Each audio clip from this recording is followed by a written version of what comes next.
I know you've heard it 1,000 times. I thought my life was perfect till that one day. That was me, Ryan Moss. I was married to a beautiful woman with a beautiful 6-year-old daughter. I met my lovely wife, Tiffany, Tiff as we called her, during my senior year of college. She was a junior, and we quickly fell in love. We married a month after her graduation. I graduated with an engineering degree and got a good job working for a national engineering firm. When Tiff got out of school, she went to work for a law firm as a legal assistant. Tiff quit her job 2 years later when she gave birth to our daughter, Jenny. Our life was perfect till Jenny went to kindergarten. With Jenny in school, Tiff went back to work at the law firm. I should have seen it coming, but was blinded by my belief that my wife. I thought she was in love with me as much as I was in love with her. Looking back, all the signs were staring me in the face. Tiff started dressing more provocatively. Our love life went from frequent to non-existent. Tiffany was working more hours and was dismissive when I questioned her about her long hours. When I confronted her about the lack of quality time with both me and our daughter, she told me that she was working for a senior partner. It was a great opportunity for her career and would help us financially for our future, is what she would say. Several months before the day, I met her boss, Stan Cross, at the firm Christmas party. To me, he was a jerk. He was cocky and dismissive towards me. I watched them closely, but I didn't see any romantic interaction between Tiff and her boss. It was there. They just hid it from me. Things took a turn just as Jenny was finishing up her kindergarten year. After her last day of school, Jenny was going to spend the weekend with my parents. I was looking forward to a nice weekend with Tiffany to try to rekindle our relationship and love life. I dropped off Jenny at my parents' to return home for what I planned was to be a nice dinner and movie at home alone with Tiffany. As I walked into the kitchen, Tiffany was coming down the stairs. She was dressed in a short dress with high heels. Her hair was down around her shoulders, curled to perfection. She had her makeup on for a night on the town. "Wow, babe, you look hot. I wish you would have told me we were going out. I would have rushed home. Give me a few minutes and I will be dressed. Where are we going?" Tiffany got a smirk on her face that was not a good look for her. "We are not going anywhere. I'm going out, but not with you." I was shocked. What? What are you saying?" "I have a date, and it is just the start. We are going to have new rules starting today. My boss is coming to pick me up for a night in the town. I won't be home. We have a room downtown." "What the hell are you saying?" I called out. "You need to calm down and accept this. This is the way it is going to be. I'm going out and will be home sometime Sunday." "No way. If you think I'm going to accept this, you're crazy. If you walk out that door, don't expect to come back." "No, Ryan. I will be coming home to our home. We are going to remain man and wife, and I will still live here as will you. You need to understand that I still love you, but I need a little more. If you insist on making this difficult, it will be you who will not live here anymore. It would be a shame for Jenny's father to be penniless and in jail." I was stunned by her comments. Just as I was getting up to confront her, the doorbell rang. Tiffany ran to the door, letting her boss in. "How did he take it?" he asked Tiffany. "Not well. I think you need to explain the consequences of non-compliance," she said. Stan was not an imposing man, about my size, if not a little shorter. "Mr. Moss, I guess we need to have a conversation." "Conversation? I need to kick your back," I replied. "You could try, and from the looks of you, I might get a couple of good hits in before my driver would storm in here and knock you out. By evening, you would be in jail, so sit down." I looked out the door to see a large man standing on my doorstep behind Stan. Muttering, I sat down. "Good. We can talk like civilized men now. When your wife agreed to become my personal assistant, she took on other duties. Yes, I'm talking about intimacy. I've been enjoying your wife for the last 6 months, but she grew tired of us sneaking around. The two of you will have a new relationship. As my personal assistant, she will provide me with professional and personal services as I need them. Mr. Moss, you will continue to be Tiffany's husband. Your role as husband and father will not change with one exception. I will take care of Tiffany's sexual needs. Most of the time, those needs will be taken care of at a hotel or at the office, but there will be some times where you are out of the house that we will need to use your bed. You've crossed a line, and I will not tolerate this. I will divorce her for cheating, I replied. Mr. Moss, that kind of talk is not productive. Don't forget what business I'm in. I'm a big-time lawyer with the power of this city's largest law firm. If you try to divorce her, you will be punished. I don't just mean in the divorce. Of course, in the divorce, we will take everything from you and force you to pay her alimony while she keeps messing with me. That wonderful little daughter you cherish so much, you won't be seeing her. You see, you will be charged with child molestation. You will go to jail for some period of time, and you will never get visitation with your child again. I'm sure your company will fire you on the spot. You will be disowned by your family and friends. I sat there stunned, not knowing what to say. Stan continued. Now, I know you are not going to do anything stupid. You try to tell my wife, all the hell I just explained to you will come down on your head, plus a visit from my driver and his friends. If you try to just leave town, we will hunt you down. So be a good boy and just accept this new relationship. Your wife is a wonderful assistant. Still stunned, I watched as my wife walked out the door with her boss, her boyfriend. I was devastated. I didn't know what to do, so I got drunk. I woke up Saturday morning alone and hungover. Tiffany didn't come home Saturday and did not home Sunday morning. She was not home Sunday when I went to pick up Jenny. It was all I could do not to cry as I picked her up and drove home. Jenny nearly broke my heart when she asked where Mommy was when we got home. I wanted to tell her, Mommy has turned into a cheating woman who is messing with her boss. I reframed and told her that she had to work. The disappointment on her face cut me deeply. When Tiffany arrived home Sunday night, she found me asleep in the guest room. Lucky for me, she didn't come in. I didn't know if I could have remained calm. I was up getting Jenny ready for school when Tiffany appeared. Not much was said to me, but Tiffany concentrated on Jenny as we were heading out the door to school. Tiffany kissed Jenny and moved to kiss me, but I turned and walked away. That night, after Tiffany put Jenny to bed, Tiffany stomped into what I had turned into my man cave in the basement. "Are we going to have a problem?" she hissed. "When you say we, do you mean me having a problem with you spending the weekend with your boss? Is that the problem you are talking about?" She stood there with her hands on her hips. "Look, I didn't mean for this to happen. It seemed to start with Stan and I sharing our morning coffee. He liked that special creamer I bring to work." "I'm sure he wanted to give you some of his special creamers," I replied. "Don't be crude, Ryan. He's a very persuasive man. You know how I've always said I didn't like sushi? The truth is I had never tried it. Stan said it is an incredible aphrodisiac. The first time he got me to try it was the first time he had intimacy with me. I'm sorry, Ryan, but it was good. He promised to make me his personal assistant. Think of the benefits. I'm making a lot more money. I will get to travel with Stan and meet a lot of important people. This will be good for us. Stan even said you could have intimacy with me again. There will be some conditions, though." "Oh God, I can't wait to hear this," I said, getting angrier. "You can only be with me after Stan has been with me, and he says that will happen often," Tiffany says almost apologetically.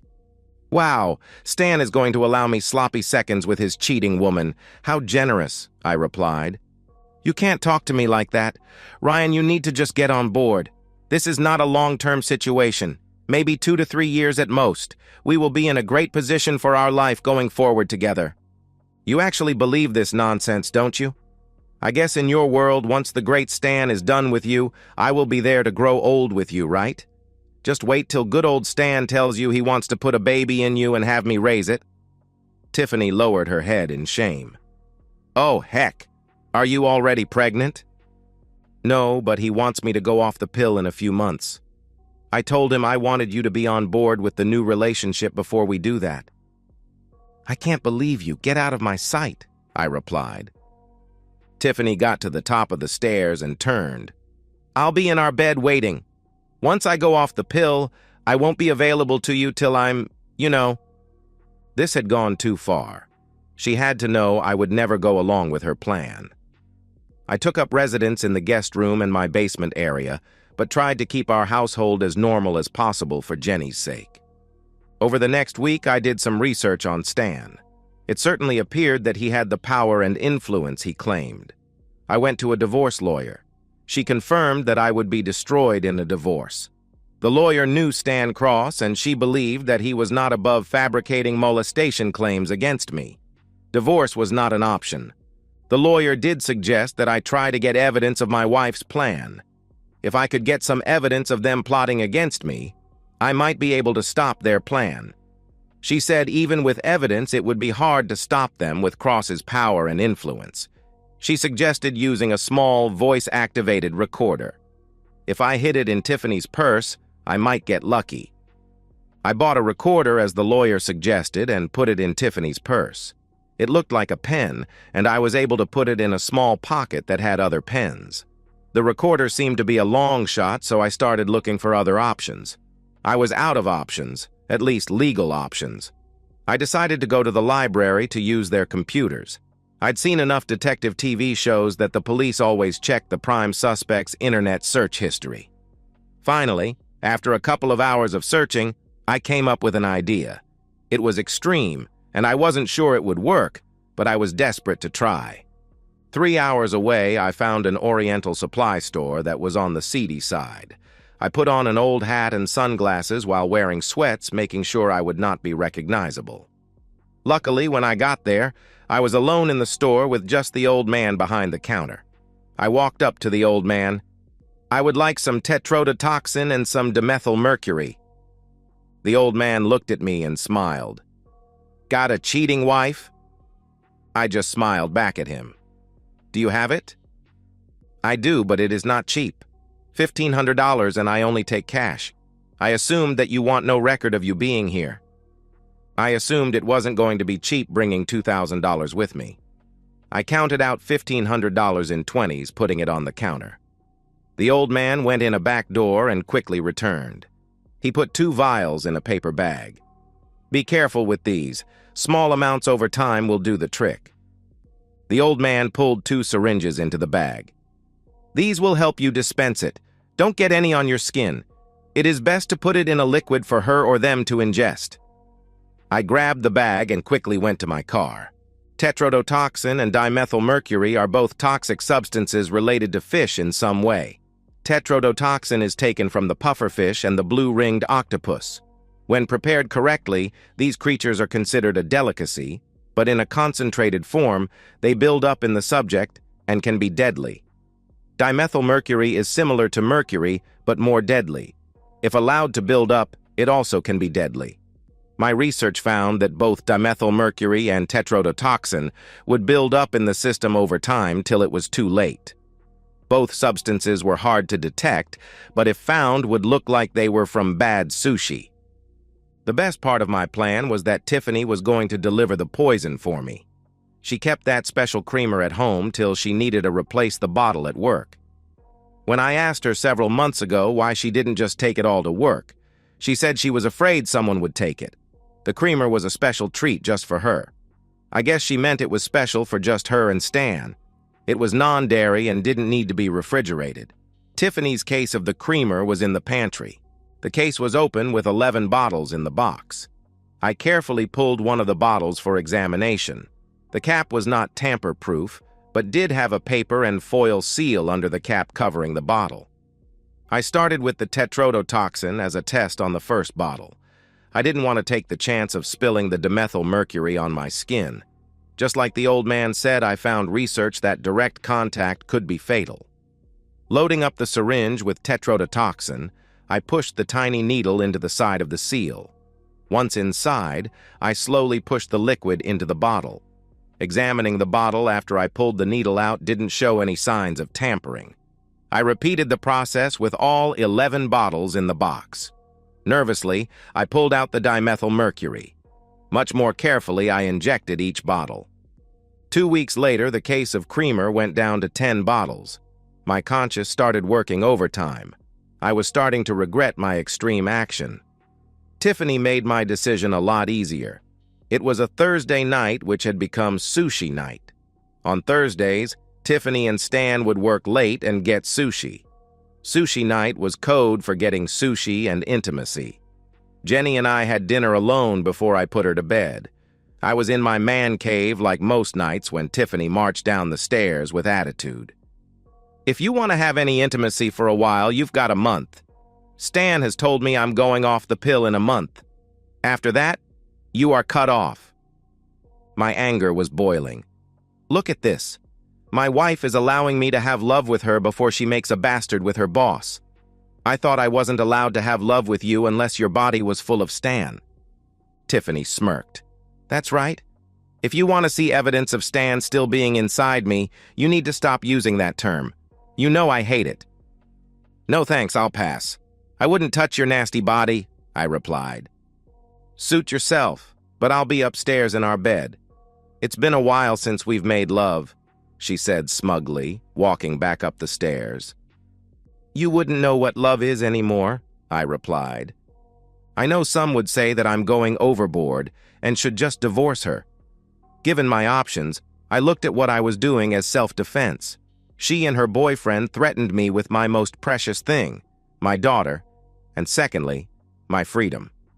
I knew what I was doing was reprehensible, but it was in response to the unspeakable threats they made against me.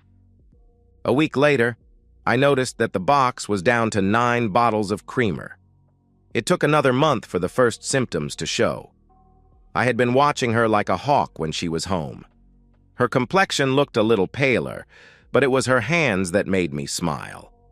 Tiffany, all through dinner, was flexing her fingers and wringing her hands. Her nervous system was being affected by the toxins in the creamer, causing it to shut down. Something wrong, Tiff? I tried to show actual concern. I don't know. My fingers have this numb feeling.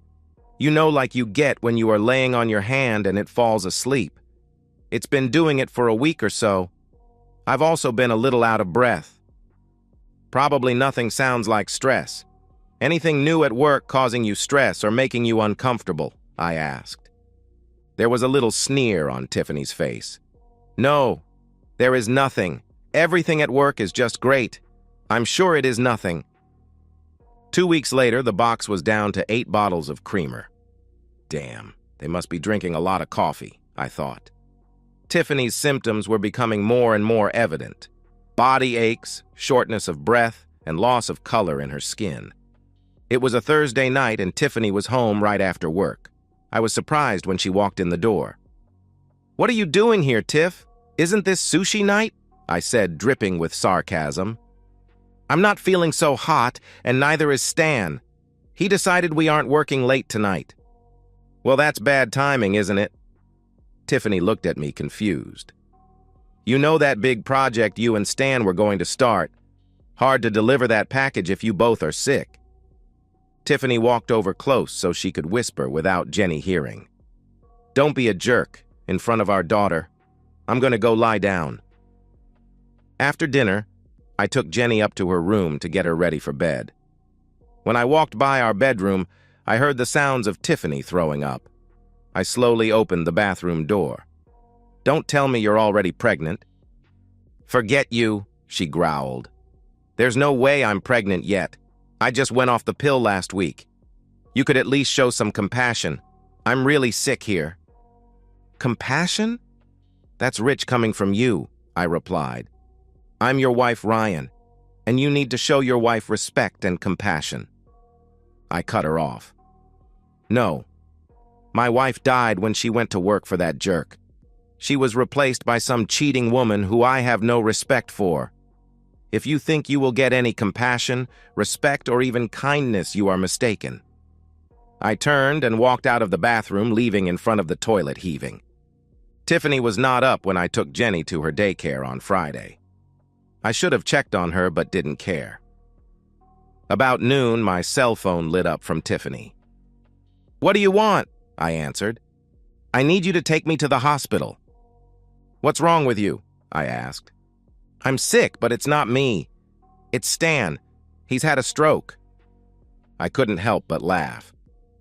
Are you really asking me to take you to see your lover in the hospital? Please, Ryan, this isn't funny. They said he could die. I decided it might raise suspicions if I didn't take Tiffany to the hospital, so I took the afternoon off. Tiffany looked like shit when I got home. I helped her to the car and drove to the hospital.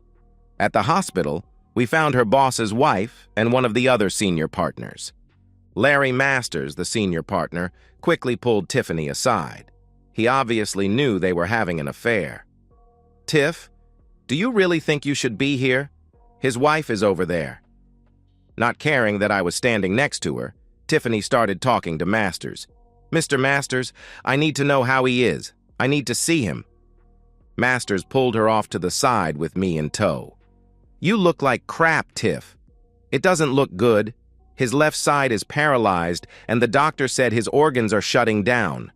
They don't know what is happening, but if they can't stop what is happening, he won't make it through the weekend." Tiffany was crying. "Please, Mr. Masters, I have to see him. Can you distract his wife while I go in? I will be quick." Masters huddled up with Stan's wife and his family. I escorted my wife to see her lover. Stan was in bad shape. The left side of his face was drooping. He was awake but couldn't speak.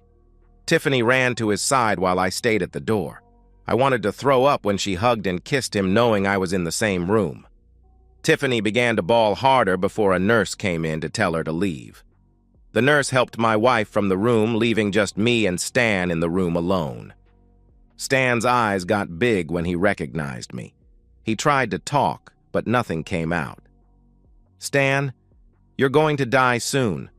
Before you do, I want you to know that I didn't take your advice. I wasn't a good boy and I didn't accept your idea of a new relationship. Don't worry, I'm going to tell your wife after you are dead about all the stuff you pulled with me and my wife. Before you die, just know that I did this to you. There is nothing that you can do to stop it." Alarms started going off on the machinery hooked up to Stan. Nurses and doctors came rushing into the room as I stepped out.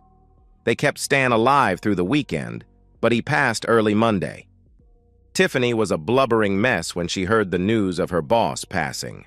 Her health was getting worse. I picked up Jenny from daycare and headed home that Monday to find Tiffany in bed. She confirmed that her lover was gone. Even in her weakened state, her venom was still present. "I guess you're going to gloat now." "No, Tiff, I'm not going to gloat. I'm not going to pretend I'm upset that he is dead. That guy killed our marriage and he deserves to be dead." "Our marriage isn't dead, and I can't believe you are so cruel about Stan. Nothing I had with him diminished my love for you. I told you it was a means to get ahead, to make us financially set. You knew I would come back to you."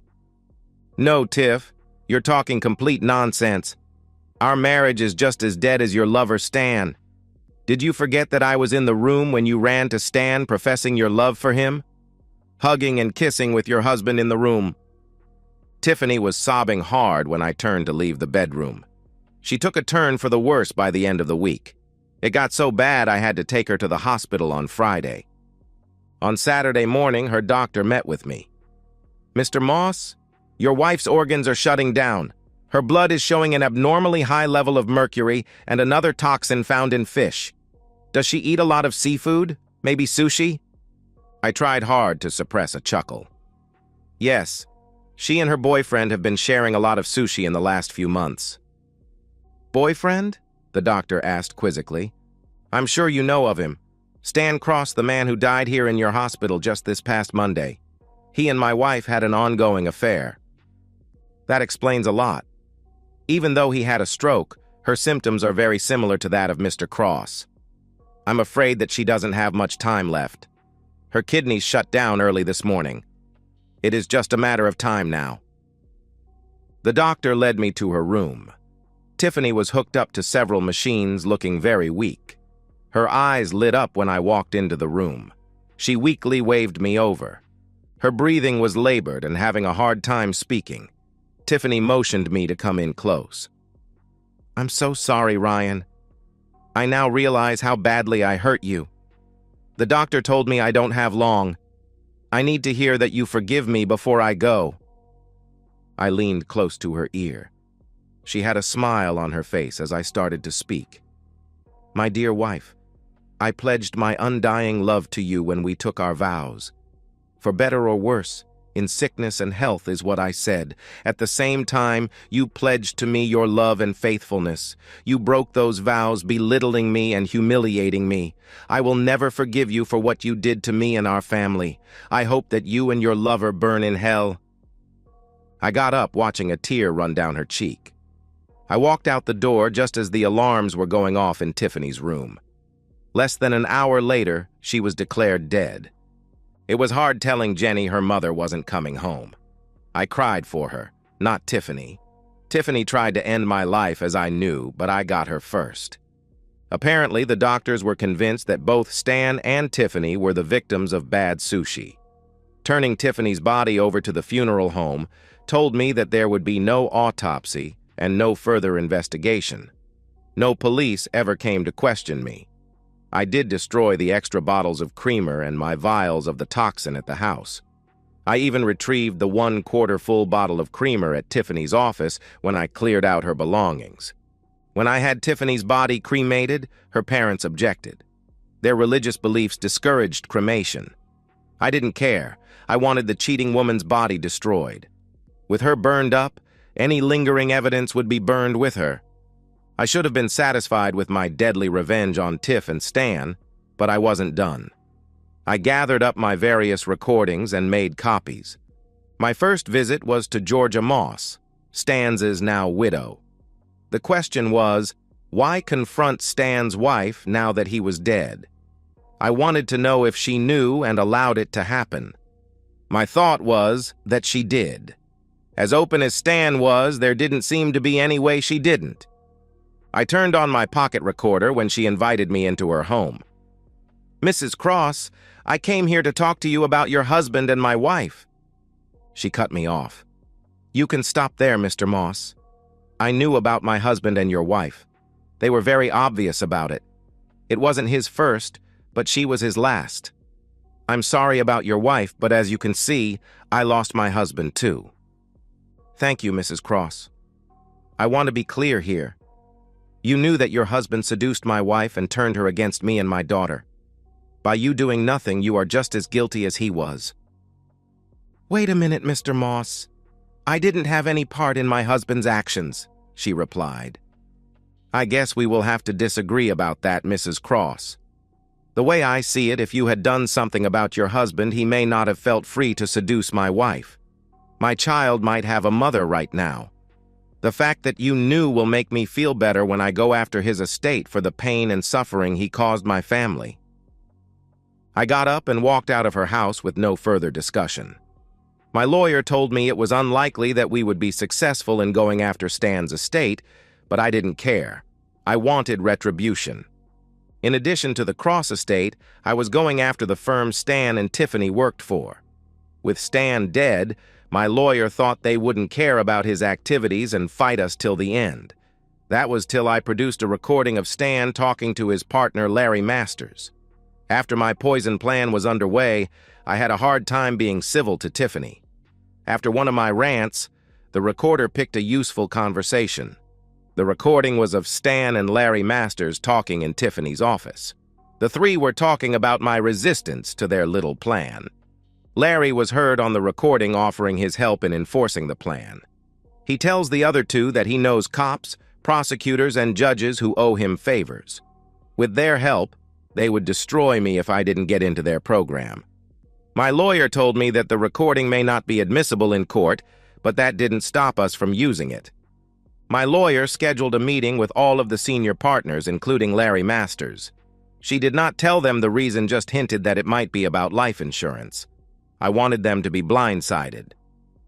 As we were ushered into their conference room, each of the 7 senior partners gave me their condolences on my wife's passing, including Masters.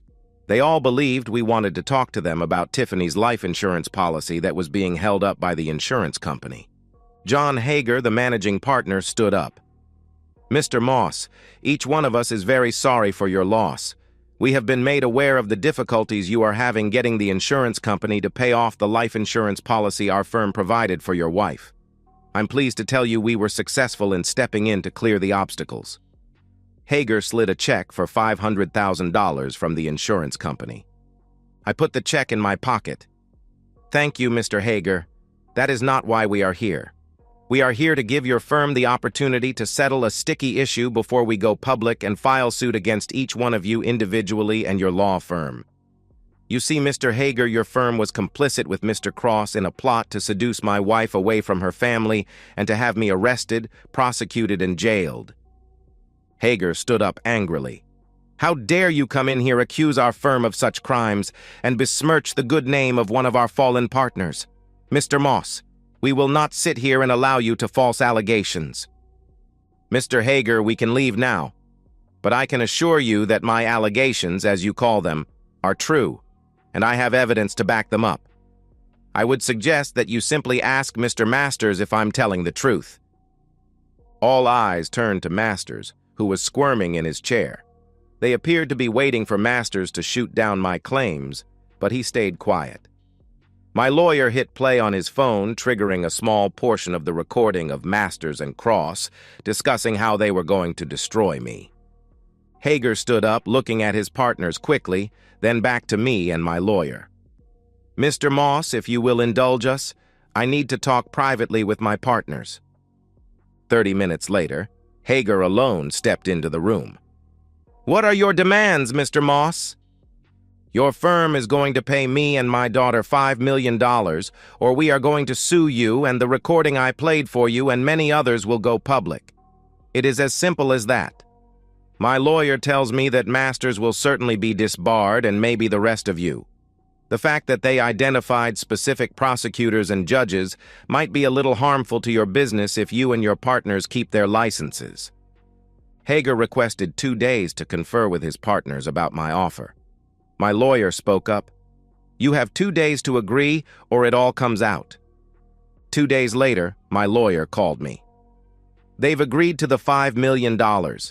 I have a proposed agreement I'll send you. As part of the agreement, we agreed not to go after Mr. Cross's estate. In exchange, they will expel Mr. Masters from the firm, citing a moral clause denying him 90% of his partnership share." I agreed and took their money. I signed an agreement that I would not disclose what Mr. Cross and his firm did to me and my family. One thing Tiffany had right. Her affair made our family financially set. Now I had to start looking for a replacement for my wife and mother to my child. And so, we've reached the end of today's story. Was it what you expected, or did it take a twist you didn't see coming? I'm curious to hear your thoughts. Share them in the comments below, and let's get a conversation going. If this story kept you hooked, make sure to hit that like button. And if you're new here or just haven't subscribed yet, now's the perfect time to join our community. I bring you fresh, captivating stories every day, so click that subscribe button and turn on notifications so you never miss out. Thanks for watching, and I'll see you in the next one.